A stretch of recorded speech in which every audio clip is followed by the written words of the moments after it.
చాలా బాగుందండి రుచికి.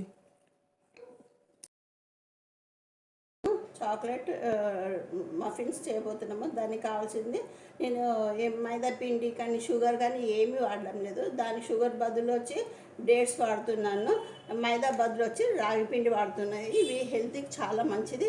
చిన్న పిల్లల దగ్గర నుంచి 100 సంవత్సరాల పెద్దవాళ్ళు, ముసలి వాళ్ళు కూడా తినచ్చు, షుగర్ పేషెంట్లు తినచ్చు, ఎవరైనా తినచ్చు. ఎటువంటి ప్రాబ్లము ఒంటికి హాని చేయదు. ఇది నా గ్యారంటీ. ఫస్ట్ ఏం చేద్దామంటే నేను 120 గ్రాములు వచ్చి రాగి పిండి తీసుకున్నాను. 1.5 కప్పు అంటే 1.5 అంటే 120 గ్రాములు ప్లస్ 80 గ్రాములు 180 గ్రాములు వచ్చి మొత్తం డేట్స్ని వేడి నీళ్ళు వేసుకొని నానబెట్టుకుని దీన్ని మొత్తం గుజ్జు తీసి పక్క పెట్టుకున్నా. అలాగే 2 టేబుల్ స్పూన్స్ వచ్చి కోకో పౌడర్ తీసుకున్నా. 1 table spoon vinegar, 1 table spoon baking powder, 1/2 table spoon baking soda, 1 చిటికెడు సాల్ట్, అలాగే 1/4 కప్పు వచ్చి 30 ml అంటే ఇది ఆయిల్ తీసి పెట్టుకున్నాను. అలాగే 30 ml వచ్చి మిల్క్, 1/2 కప్ వచ్చి కర్డ్. ఇప్పుడు ప్రాసెస్లోకి వెళ్ళిపోదాం పదండి. మఫిన్స్ చేసుకుందాం అన్నా కదండి. మఫిన్ చేసుకోవడం కోసము మన చిన్న చిన్న మఫిన్ బౌల్స్ కావాలి. కాబట్టి ఆ బౌల్స్ బదులు మన ఇంట్లో ఏ బౌల్స్ ఉంటే అవి ఇట్లా కప్ షేప్లో ఉన్నవి ఏవైనా తీసుకొని మీకు ఎన్ని కావాలంటే అన్ని తీసుకొని ఫస్ట్ దీనికి ఆయిల్ అప్లై చేసేసి దీని సైజు రౌండ్గా ఒక బటర్ పేపర్ రెడీ చేసి పెట్టుకొని దీని లోపల పెట్టేసుకోవాలి. ఇవి ఇక్కడికి ఈ కార్యక్రమం అయిపోయింది. నెక్స్ట్ వచ్చి మనము ఇలా కుక్కర్లో వేడి చేసుకోవాలండి. కుక్కర్ని ఫస్ట్ ఏం చేస్తానంటే ఇందులో వాటర్ లేకుండా ఉంచి తడి లేకుండా పొయ్యి మీద పెట్టేసుకొని దీంట్లో ఒక రింగు లాంటిది పెట్టేసుకొని ఈ ప్లేట్ లాంటిది పెట్టుకొని ఒక 5 నిమిషాలు హీట్ చేసి పెట్టుకోవాలి. ఇది ఓటీజీలో కూడా చేసుకోవచ్చు. నేను కుక్కర్లో మీకు చూపిస్తున్నాను. బ్యాటర్ని మనం 2 రకాలుగా చేసుకోవచ్చు. బీటర్ తోటి బీట్ చేసుకోవచ్చు. బీటర్ లేని వాళ్ళు విస్కర్ ఉంటే విస్కర్తో చేసుకోవచ్చు. అది ఓపిక ఉంటే ఆ విస్కర్తో కూడా చేసే ఓపిక లేదు నాకు అంటే మిక్సీ వాడుకోవచ్చు. ఈ మిక్సీని కానీ ఒక లిమిట్లో దీన్ని తిప్పాలి, ఓవర్గా తిప్పొద్దు. ఫస్ట్ నేను పెరుగుని వేసేస్తున్నాను. తర్వాత దాని బదులు షుగర్ వేద్దాం అనుకున్నా, డేట్స్ వేస్తున్నాను.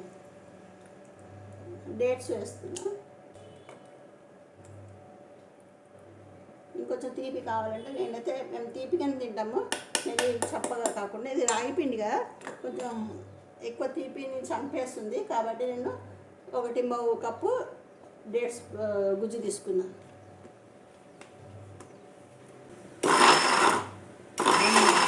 మిక్సీ పట్టుకున్నాను.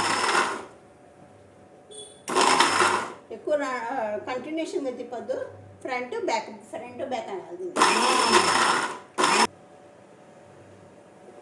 ఆయిల్ వేసేస్తున్నాం. చెప్పాను కదా ఆయిల్ మిల్క్ 2 కలిపిస్తున్నాం. ఇది 2 అయిపోయింది. రాగి పిండి వేసేస్తున్నాం. ఇందులో 3 సార్లు అంతా ఒక్కసారి వేయద్దండి. పౌడర్ని, రాగి పౌడర్ని కొంచెం 3 సార్లు వేసుకోవాలి.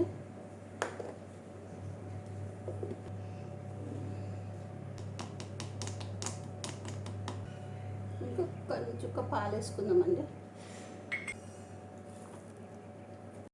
ఇది అయిపోయిందండి. బ్యాటర్ని రెడీ చేసేసుకున్నాము. ఇప్పుడు ఇందులోకి బౌల్లో మార్చేసుకోవాలి. దీన్ని 1 స్పూన్ వెనిగర్ వేసాను, 1 చుక్క పాల చుక్క కలుపుతున్నాం. ఇక చూసారా పెరుగులాగా పగిలిపోయింది. వెనిగర్ పాలు కలిపితే ఇలా పగిలిపోతాయి. ఇలా వేయడం వల్ల మంచిగా పొంగుతుంది, యాక్టివేట్ అవుతుంది. ఇది పెట్టుకొని చాక్లెట్ పెట్టేయాలి. ఇందులో పెట్టేసి మళ్ళీ పైనుంచి చాక్లెట్ కొంచెం మీ బ్యాటర్ వేయాలి.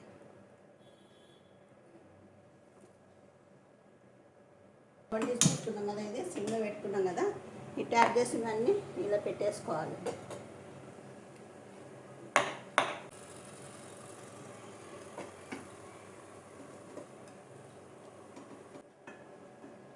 ఒక 10 నుంచి ఒక 20 నిమిషాల వరకు చూసి ఉడకపోతే ఇంకొక 5 నిమిషాలు పెట్టాలి.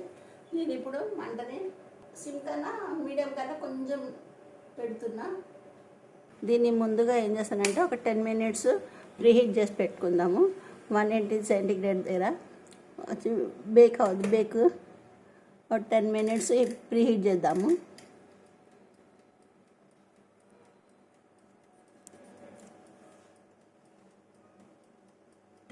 ప్రీ హీట్ చేద్దాం.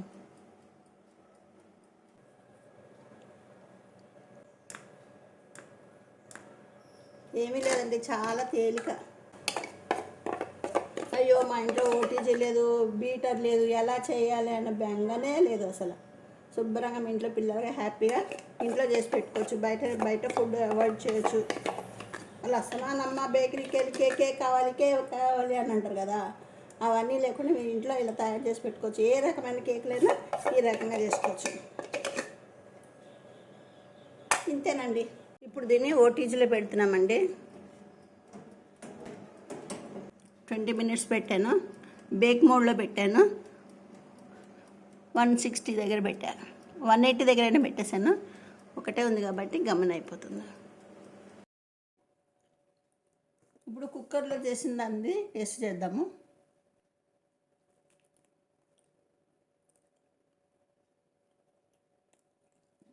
బాగుందండి, ఇది కూడా చాలా బాగుంది.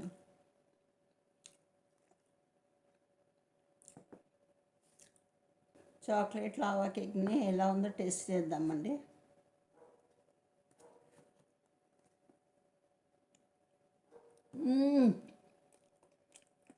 చాలా బాగుందండి, రుచికి